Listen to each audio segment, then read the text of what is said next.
There's a new domestic violence controversy in sports, this time from the National Hockey League. The Los Angeles Kings suspended defenseman Slava Voinov after he was arrested on charges of domestic violence. The NHL has its own history with domestic violence cases, but in light of recent events in professional football, the league says it will decide how to handle domestic violence incidents with its athletes on a case-by-case basis. Voinov is on indefinite leave until the NHL investigates his case, but will continue being paid in the meantime.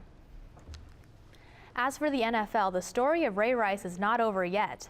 The former Baltimore Raven has an appeal hearing coming up to reduce his suspension. If he wins the appeal, Rice could be reinstated into the league and eligible to play by mid-November. Despite this, other NFL teams might see the running back as too controversial to sign. Although Domestic Violence Awareness Month happens every October, this year, this bevy of cases makes it even more top of mind here in Arizona. Mackenzie Scott is live with the efforts of some Valley advocates. Mackenzie? About 1 in 3 women will experience domestic violence in their lifetime, including Arizonan Megan Crine. She was brave enough to tell me her story in an effort to keep other women safe. I grew up in domestic violence, and then I went on to have relationships full of domestic violence. Megan volunteers at Chrysalis Shelter, a place for women to stay when they leave their spouses. I was like, I don't want my life to be this.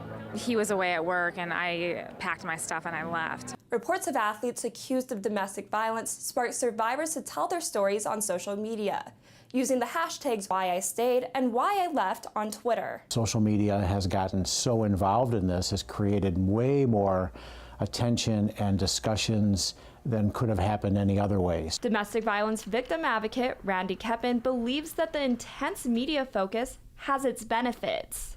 I'm sort of glad that this is happening because there's a lot more discussion about domestic abuse than there would have been otherwise. Psychologist Vanessa Barron says the conversation now needs to lead to understanding.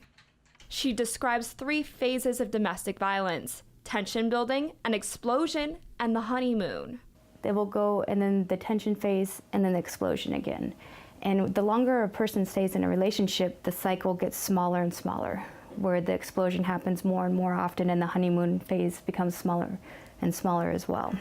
And that's when women realize they need to leave, but it's not always simple. When she decides to leave, it has to be planned. It incorporates determining where you're going to go and when you're going to go and who is going to help you get there to be safe when you are there, and also not put those people at risk too. But once out of the relationship, the once abused is now a survivor. That's why advocates and psychologists agree. It's important for survivors like Megan to not forget their history and give back. There wasn't a voice for me as a child. Nobody stuck up for me as a child. And so I love to be at Chrysalis and the Child Development Center helping the kids.